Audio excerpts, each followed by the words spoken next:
Hello, welcome back. How you doing? It's time for another video.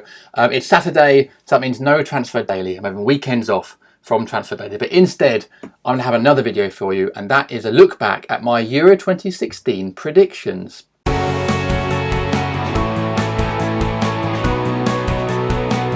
you remember Euro 2016? Feels like it finished ages ago, but it's actually only last week. But already we've moved on and we're all talking about next season and the transfers. But I thought, do you know what? I'm going to go back because at the start of Euro 2016, I did a video where I made predictions for certain things that will happen. And I thought I'd go back now and see how I did in those predictions to see if really I can carve it out as a football pundit or if I'm just some idiot with a YouTube channel. Okay, first up, winners. That's the big one. And I kicked off by predicting France would win Euro 2016, which I think pretty much everyone did, didn't they? All the pundits, all the experts were saying France would win it. Home soil, great team, and they were pretty much favourites, I think.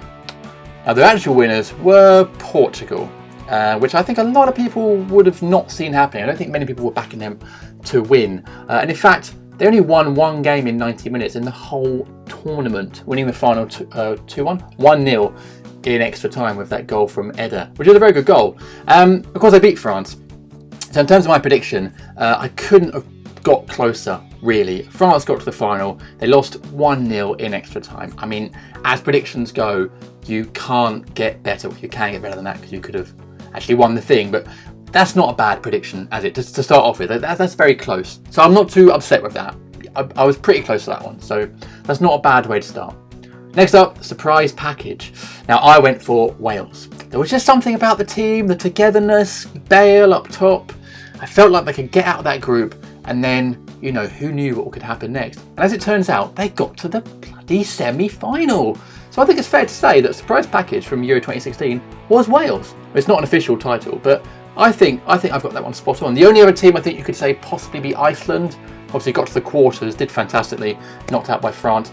You could argue Portugal maybe were a surprise package, but I think people expected them to at least get to the quarters or maybe sneak into the semi. So it's not a huge surprise to see them there, especially with Ronaldo and Nani up top, and they both played very well this tournament. So do you know what? I think I've nailed that. I think I've got that right. So that's a point to me. Not that I'm doing this on a point-based system, but that's 1 out of 2 so far. Biggest disappointment was up next, and I went for Spain, but I sort of tossed it up between Spain and Italy. Now, Italy actually did quite well, and under Conte were one of the better teams, actually. A bit unlucky not to go further than they did. Spain, I actually think probably were the biggest disappointment. I mean, obviously at World Cup 2014 they struggled as well, so people weren't expecting them probably to win it, but probably to at least get to the semis. And they didn't. They struggled, and they didn't have a very good tournament at all. A lot of the big names were left at home, and yeah, I think the only other team I think you could say would be biggest disappointment is probably England, considering how sort of not lucky to get out of the group, but they didn't sort of smash it in the group, and then losing to Iceland, of course, in the second round. So I think really, if I'm being totally honest, England were the biggest disappointments in terms of tradition and expectation. But I don't think you can say far away with Spain, to be honest, given the pedigree they've had over the last couple of years. So do you know what? I'm going to give myself that one.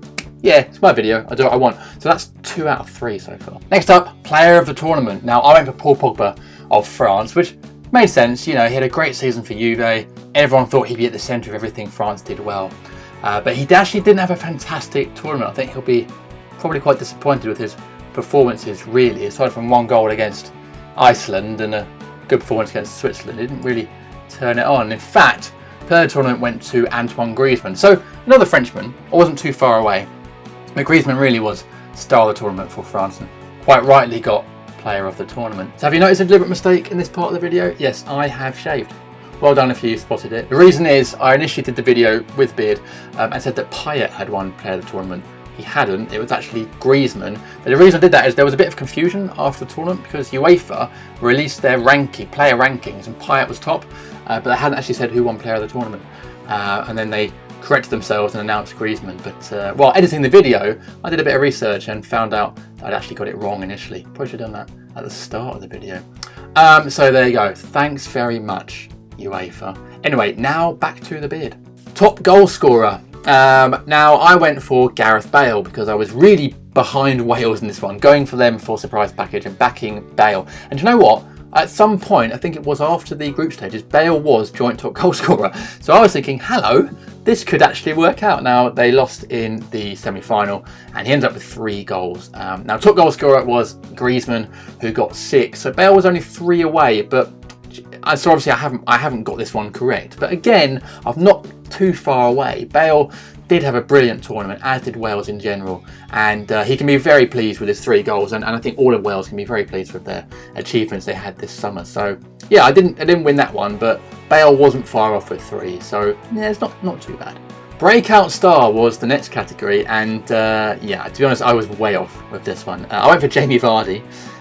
He barely played for England, and England of course crashed out to Iceland in the second round. Breakout star officially was Renato Sanchez from Portugal, which I think is totally fair enough. He had a fantastic tournament, very good young player, and I think he's going to be a star of European football for some time. So yeah, I can't really try and spin this one in my favour. I got that. I was way off. Biggest on-field gaffe was my next category, and I went for Gabor Kiraly, the popular evergreen Hungary goalkeeper, who's probably more famous for his grey tracksuit bottoms than anything else. And to be honest, I was probably way off the mark on this one because he actually had a very good tournament and he won a lot of fans. He's 40 years old now, became the oldest player ever to play in the European Championships and pulled off some great saves in nearly all the games. So he even entertained us with a couple of rolls. He threw the ball the wrong way in sort of a no-look throw. So he was very entertaining, and I think it's fair to say he had a good tournament. So he didn't really make any on-field gaffes. There wasn't an official category for this one, but I would say biggest on-field gaffe is probably Zaza's penalty for Italy. I mean, I've never seen a player trolled so much online with memes and videos and gifs, and I mean he just got it wrong. I mean, if you're going to do that little run up, you have to smash it, you have to score that penalty, otherwise, well, you've seen what happened. So I think biggest on pitch gaffe was definitely Zaza. Biggest off-field gaffe was my next category. I was looking for someone who was going to say something stupid or fall over or do something really embarrassing, and I went for Martin O'Neill because he'd said a few things running up to the tournament that weren't particularly well thought through.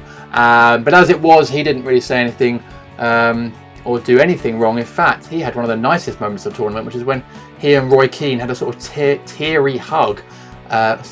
Teary hug? That sounds like a French footballer. A teary hug after they beat Italy in the final group stage to qualify for the knockout round, and they looked like they were going to kiss at one point. But it was a very nice moment, and you know, we were all watching that, enjoying that moment. So Martin O'Neill got away with it. I think biggest off-field gaffe, and it technically it was off the pitch, but it's still sort of on it, but he wasn't actually on the actual pitch of play.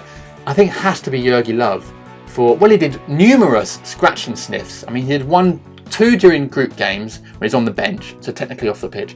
But then he did 1 during training as well, which someone filmed from far away. So I think the scratch and sniff from Löw is the multiple scratch and sniffs are the biggest off-pitch gaffes. So the thing is, he doesn't really seem to care. He seems to carry on doing it. So yeah, I didn't get that one right either. My final category is England's biggest villain. Every tournament there's an England player that does something wrong, scores an own goal, gets sent off, misses a penalty. I thought it was going to be Eric Dyer this tournament. He scored an own goal in the friendly just before the tournament for England. But actually, he did okay, and in fact, he scored the opening goal for England against Russia. He didn't do too badly. If we're going to go for biggest villain for England, I think it really was all of them. The way they went out to Iceland was embarrassing for any England fan, and the whole team failed to perform really or reach the potential we know they can. So really, it's probably all of them. Joe Hart, if we're going to pick out anyone, he did say after the Iceland game, don't have a go at them, I'm the villain, I let in that sloppy goal, and similar against Wales. So if we're going to pick one player, it probably is Joe Hart. But let's face it, the whole England team really underperformed. There you go. Okay, so those are my predictions. I got 2 out of 9. Not brilliant, but I was quite close with some of the others, so I don't think I've disgraced myself at all there. But let me know what your predictions were as well. If you commented on my original video, go back, see how you did, and let me know. Comment below this video. How were you with your predictions? Did you get any spot on? Were you close, or were you just wide of the mark, much like Zaza's penalty? Hope you enjoyed watching. Thanks very much. Don't forget to subscribe to loads more of these videos and my new series, Transfer Daily, which I'm doing Monday to Friday, bringing you my thoughts on transfer gossip, done deals, and all that jazz. Drop a like if you enjoyed the video, as well. And that's it. Thanks so much for watching. I will see you again soon on Monday for another Transfer Daily.